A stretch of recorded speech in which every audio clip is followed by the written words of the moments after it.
Bom, eu quero conversar agora a respeito da salvação no Antigo Testamento, para os santos do Antigo Testamento. Nós sabemos que Jesus disse que muitos virão do Oriente e do Ocidente, e ele falava aos judeus sobre a conversão dos gentios, e ele disse, e assentar-se-ão à mesa com Abraão, Isaque e Jacó. Né? Os patriarcas são mencionados várias vezes no Novo Testamento, incluídos dentro do grupo da salvação. Então, que havia salvação para os santos do Velho Testamento, isso é indiscutível, mas também nós afirmamos e construímos a ideia e o raciocínio aqui de que a lei, durante a sua vigência, nunca foi capaz de transformar o homem. Então a pergunta é, ela levava o pecador a alcançar a salvação? Né? Ou melhor, como os homens eram salvos no período do Antigo Testamento?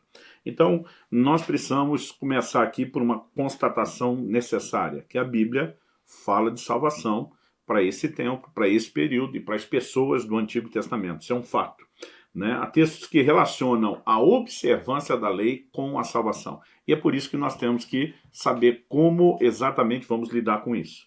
Né? Só que se nós não entendemos corretamente a perspectiva bíblica, nós podemos seguir rumo a uma conclusão equivocada, porque o Novo Testamento vai dizer que a salvação não se dá pelas obras da lei.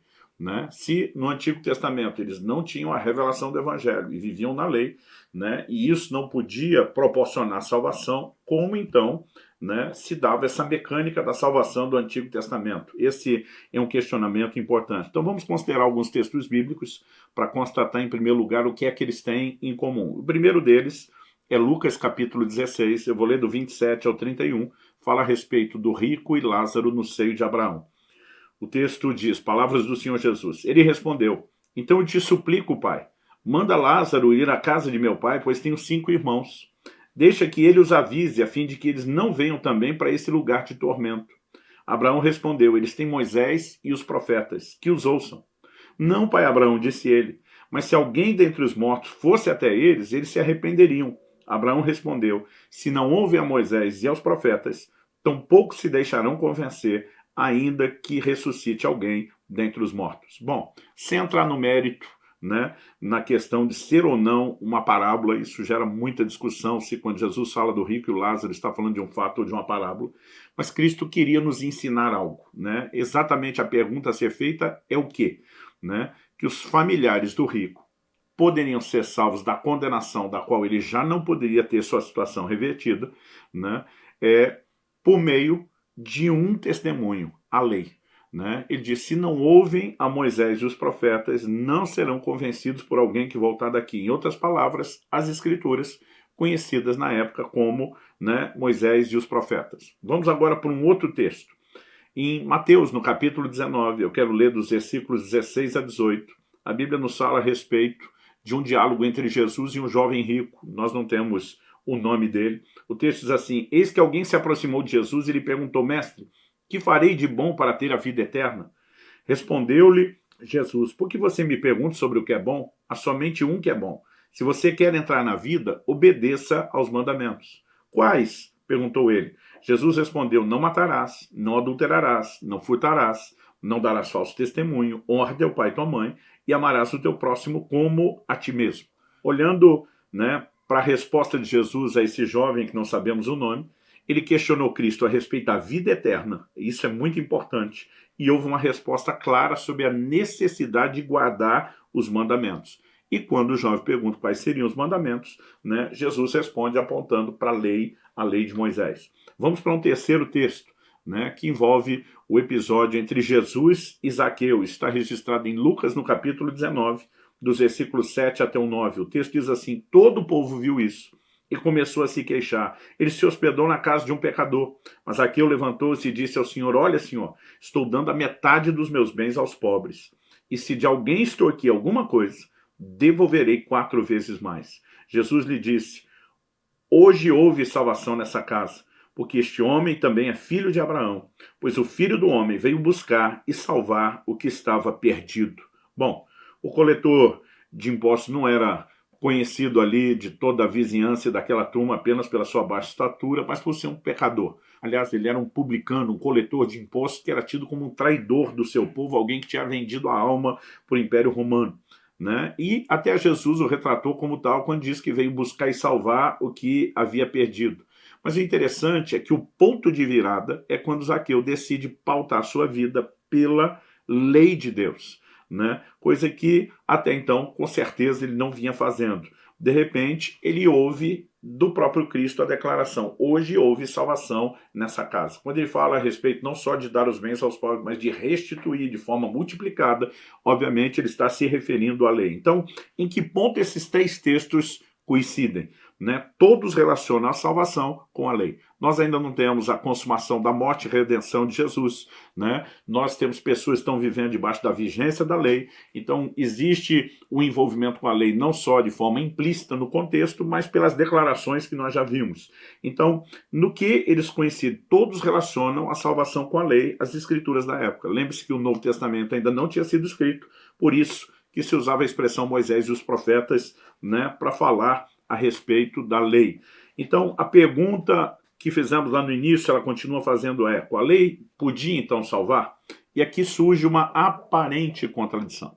Vou usar o termo aparente contradição porque a Bíblia não se contradiz. Aliás, diante de qualquer aparente contradição, falei isso na primeira aula quando falava sobre macrovisão, o que nós temos é um desafio de interpretação, né? Então, há textos, em especial no Novo Testamento, que fala da impossibilidade da lei de salvar. Por exemplo, Romanos capítulo 3, de 19 a 25, né, nós vemos Paulo falando o seguinte: ora, sabemos que tudo o que a lei diz é dito aos que vivem sob a lei, para que toda a boca se cale e todo mundo seja culpável diante de Deus. Porque ninguém será justificado diante de Deus por obras da lei, pois pela lei vem o pleno conhecimento do pecado. Mas agora, sem lei, a justiça de Deus se manifestou, sendo testemunhada pela lei e pelos profetas. É a justiça de Deus mediante a fé em Jesus Cristo, para todos e sobre todos os que creem.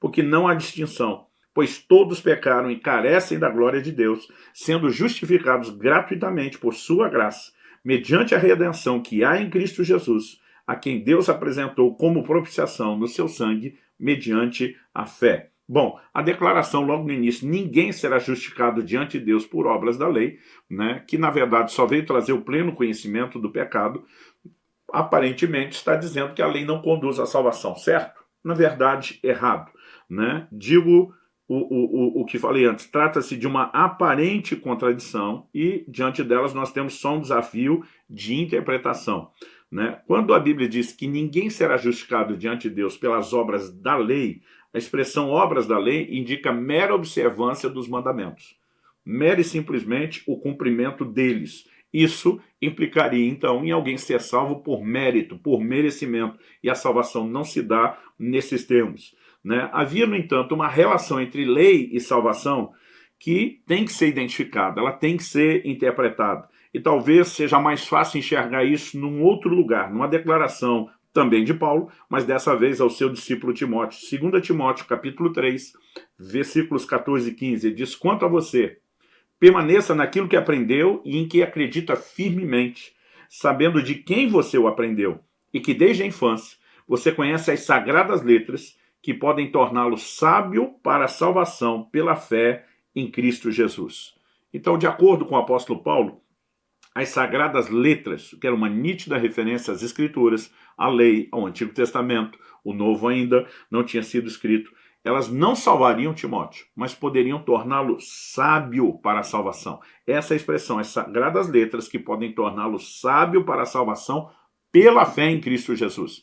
Então ele está dizendo que a salvação é pela fé, mas as sagradas letras, a escritura, mesmo a lei no Antigo Testamento, tinha um claro propósito, né? Apontar para Cristo e despertar a fé, ou seja, as escrituras direcionavam a fé das pessoas, né? Então, voltando naquela pergunta que a gente fez no início, a lei podia ou não salvar, o que nós entendemos e compreendemos é que ela, na verdade, apontava na direção certa. Quando eu olho para essa declaração da palavra de Deus, eu vejo um direcionamento da fé. Por exemplo, Atos capítulo 16, versículo 1, nos informa que Timóteo era filho de um pai grego, ou seja, gentil, não judeu, mas de uma mãe judia, né? Essa expressão ela vai fazer sentido com outras declarações, como por exemplo em 2 Timóteo capítulo 1, versículo 5, nós sabemos que a mãe tanto a mãe como a avó, né, de Timóteo conheciam a lei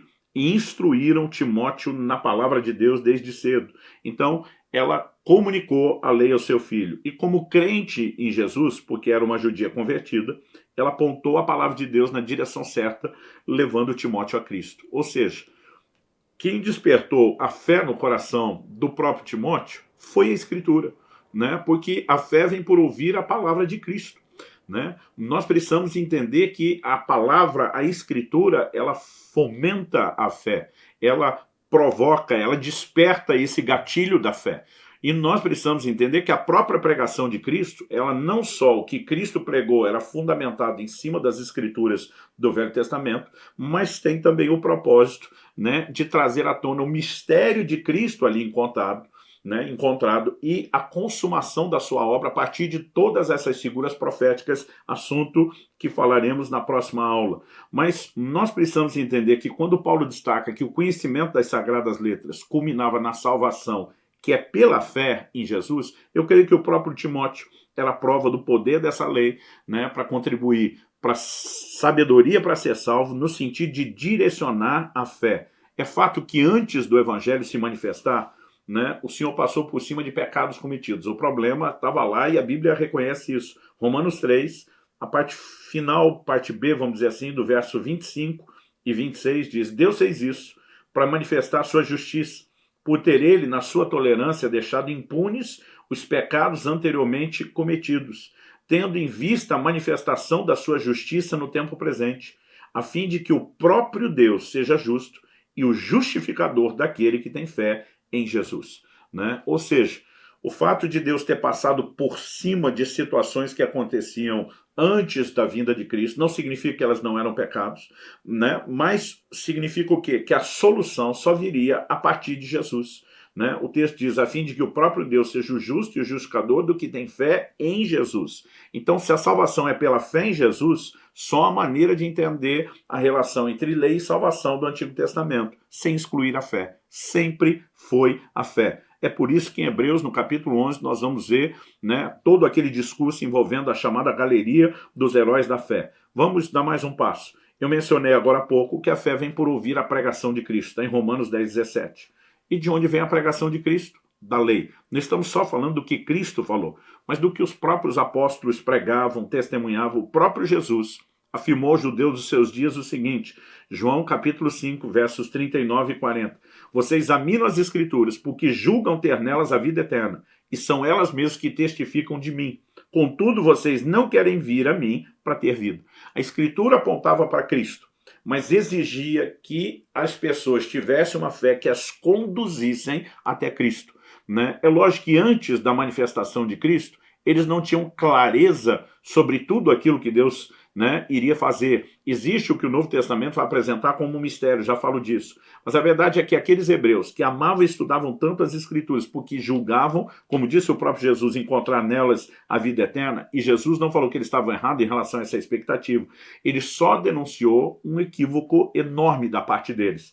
Eles não enxergavam que tudo nas Escrituras converge em Jesus, né? Então, se fizermos, primeiramente, uma constatação, né, por meio de vários textos, de que há salvação para os santos do Antigo Testamento e há uma relação com a lei, em segundo lugar, estamos destacando aqui a convergência bíblica, é tudo sobre Jesus, né? Inclusive, essa aula é uma preparação para o assunto e a conversa da próxima aula também.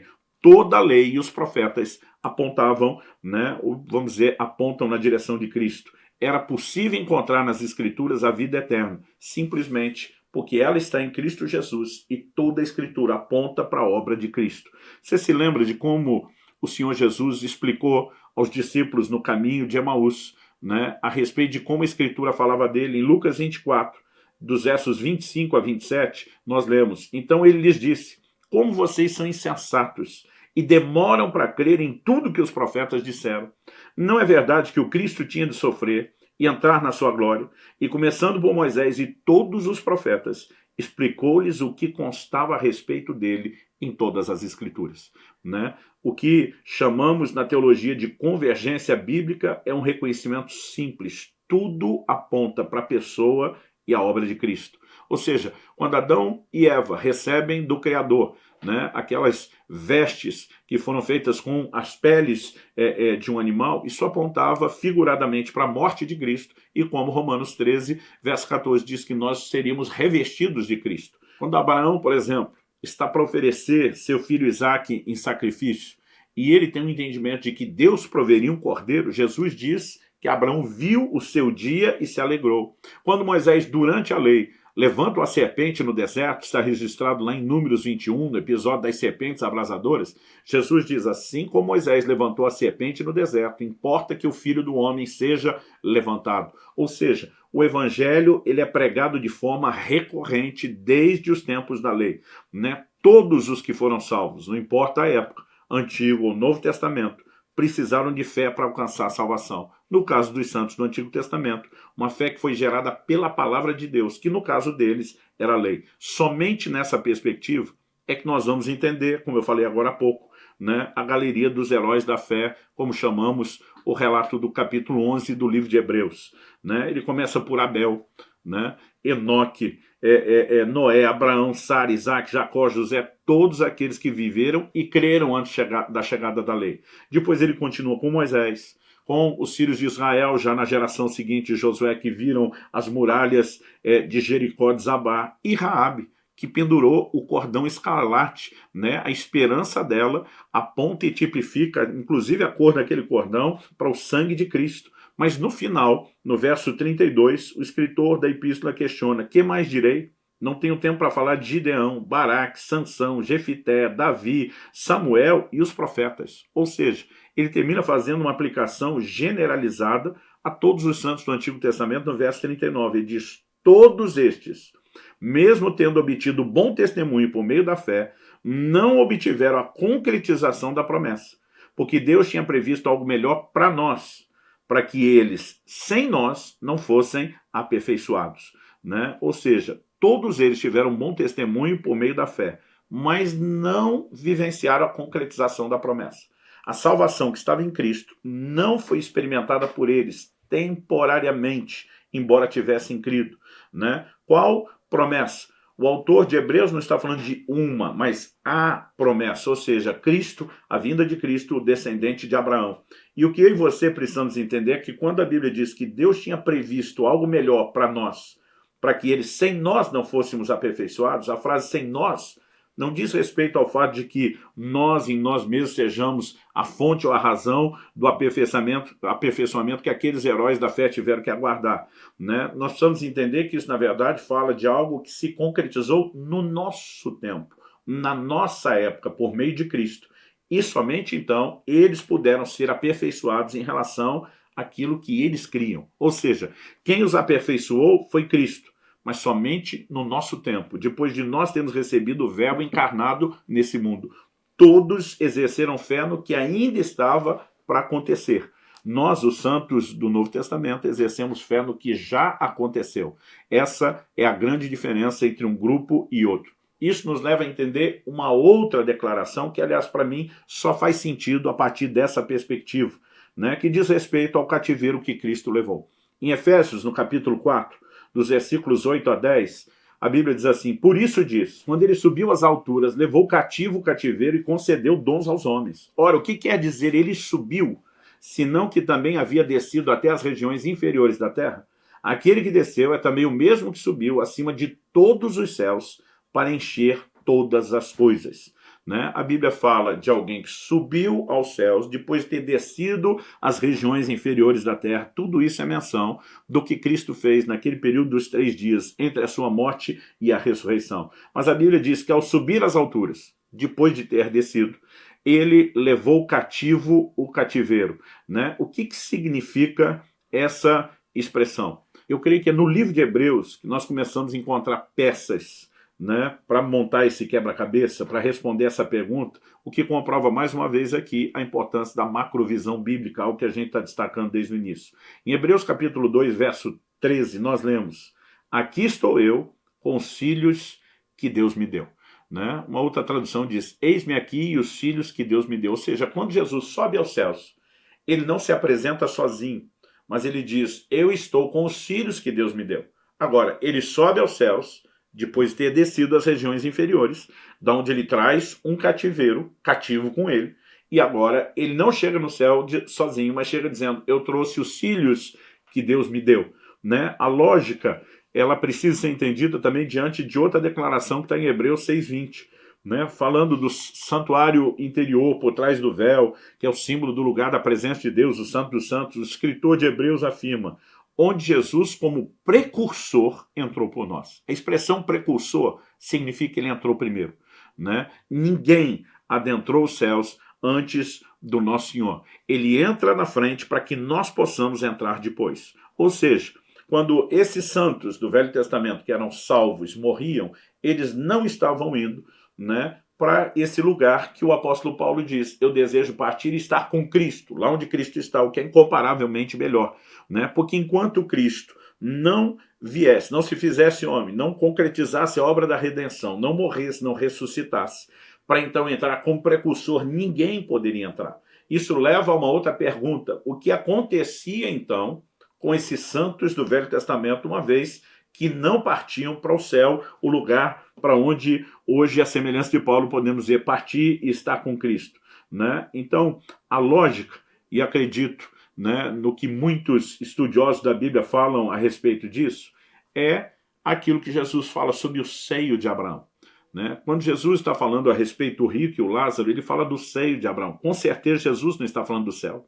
Ele fala de um lugar onde se avistavam os perdidos, embora não pudesse transitar de um lugar para outro, inclusive onde havia diálogo entre eles. Isso é completamente diferente de tudo aquilo que a Bíblia, né, destaca a respeito do que é os céus, onde inclusive não haverá nem lembrança das coisas passadas. Né? Quando a salvação foi consumada, né, Jesus então teria descido a esse lugar, acredita-se ao seio de Abraão, para levar cativo o cativeiro consigo aos céus. Aqueles que estavam aguardando, impedidos de viver a plenitude de salvação, né, o Senhor Jesus faz algo por eles. Aliás, essa seria, ao meu ver, a única explicação plausível para a seguinte afirmação do apóstolo Pedro, em 1 de Pedro 4,6. Pois para este fim, o evangelho foi pregado também a mortos, para que mesmo julgados na carne, segundo os homens, vivam em espírito, segundo Deus. O que é que significa dizer que o evangelho foi pregado aos mortos?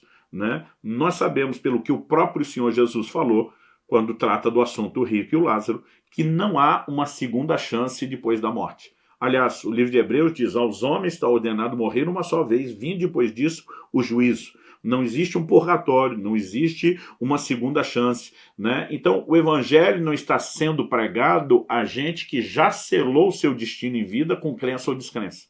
O que é que significa, então, o evangelho ter sido pregado aos mortos? Eu acho que, em primeiro lugar, vale destacar qual foi a palavra empregada pelo apóstolo, né, Pedro no original grego, que foi traduzido aqui como evangelho pregado. O termo é evangelizo, né? E Strong, o léxico de Strong, fala a respeito do seu significado e do uso dessa palavra, apresenta a ideia de trazer boas notícias, anunciar boas novas, notícias jubilosas da bondade de Deus, em particular das bênçãos messiânicas. No Novo Testamento trata especialmente as boas novas a respeito da vinda do reino de Deus e da salvação que pode ser obtida através de Cristo, bem como do conteúdo dessa salvação.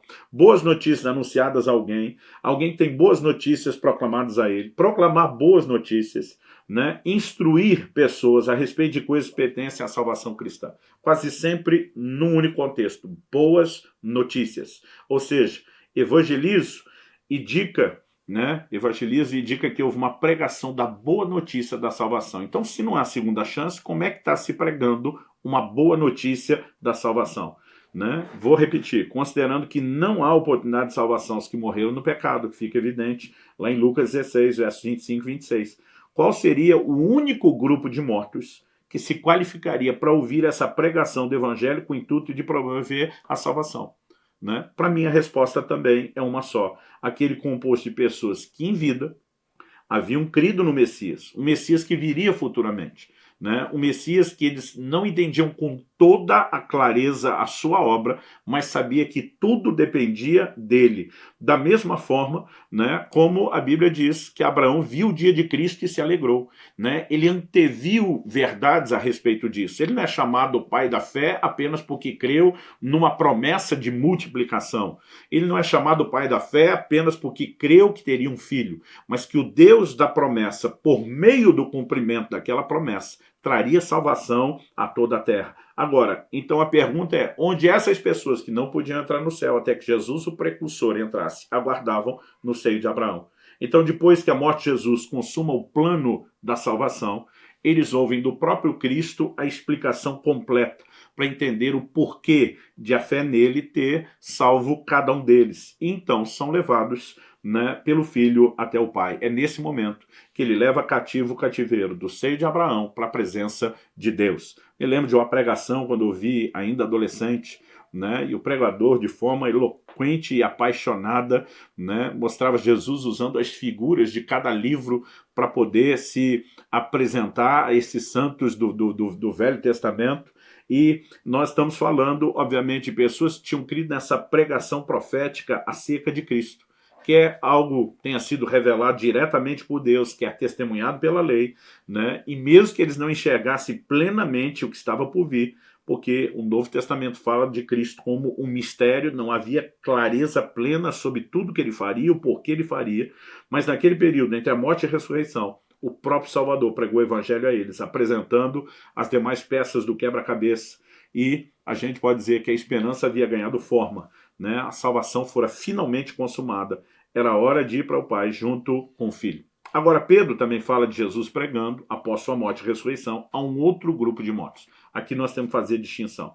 Para estes, porém, tem que se destacar, para esse outro grupo, que não houve salvação. Apenas um comunicado do motivo da condenação de cada um. E esse motivo também é apresentado na Bíblia. A desobediência e o desprezo à palavra pregada, que se fosse aceita, poderia ter gerado fé neles para a salvação, que é só pela fé. Então, olha só, 1 de Pedro 3, de 18 a 20, diz: pois também Cristo morreu uma única vez pelos pecados, o justo pelos injustos, para conduzir-vos a Deus, morto sim na carne, mas vivificado no Espírito, no qual também foi e pregou aos espíritos em prisão, os quais noutro tempo foram desobedientes, quando a longanimidade de Deus aguardava nos dias de Noé, enquanto se preparava a arca, na qual poucos, a saber, 8 pessoas foram salvos através da água. Né? Aqui não está falando de gente em prisão, com desobediência, não está falando de segunda chance, mas existe também uma satisfação que é dada a respeito daqueles que não creram e do destino que eles receberam. Né? Agora, voltando na declaração de Hebreus, nós não teríamos experimentado a salvação sem eles, né? Os santos de períodos anteriores ao nosso. E a razão é simples. O propósito de Deus ainda estava em curso, desdobrando-se, né, do que nós podemos classificar aqui como uma forma progressiva. Em cada período, antes e durante a lei, teve tanto prazo como propósito, antes da maravilhosa consumação do plano da redenção em Cristo Jesus. Agora, da mesma forma, eles não desfrutariam a salvação sem nós, que representamos o tempo em que Cristo veio e cumpriu todas as coisas. Então, há uma relação de interdependência desses grupos, né, mencionada também pelo apóstolo Pedro. E aqui eu leio 1 de Pedro 1, de 10 a 12. Ele diz: foi a respeito dessa salvação que os profetas indagaram e investigaram. Eles profetizaram a respeito da graça destinada a vocês, investigando qual a ocasião ou quais as circunstâncias oportunas que eram indicadas pelo Espírito de Cristo que neles estava, ao predizer os sofrimentos que Cristo teria de suportar e as glórias que viriam depois desses sofrimentos. A eles foi revelado que, não para si mesmos, mas para vocês, ministravam as coisas que agora foram anunciadas a vocês por aqueles que, pelo Espírito Santo enviado do céu, lhes pregaram o Evangelho, coisas essas que os anjos desejam contemplar.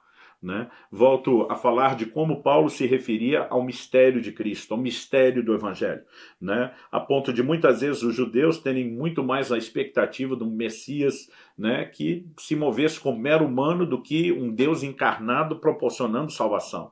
Mas embora não houvesse clareza de detalhes, sabia-se, né, que era necessário fé na solução enviada por Deus. Hoje, Nós, os que vivemos depois da vinda de Cristo, temos a clara responsabilidade de crer no que já aconteceu. Os santos do Antigo Testamento precisavam crer naquilo que aconteceria no futuro. Eles precisavam dessa simplicidade de fé, de que haveria uma resposta. Eles ainda não entendiam quem era o Cristo, como ele viria, como se manifestaria, mas eles entendiam que havia uma solução prometida por Deus e precisavam crer nela. Então, mesmo durante o tempo da lei, a salvação não se dava por mero cumprimento da lei, mas a lei podia tornar os homens sábios para a salvação, porque elas tanto geravam fé, como direcionavam a fé, apontando para a pessoa de Cristo, como nós vamos falar na próxima aula.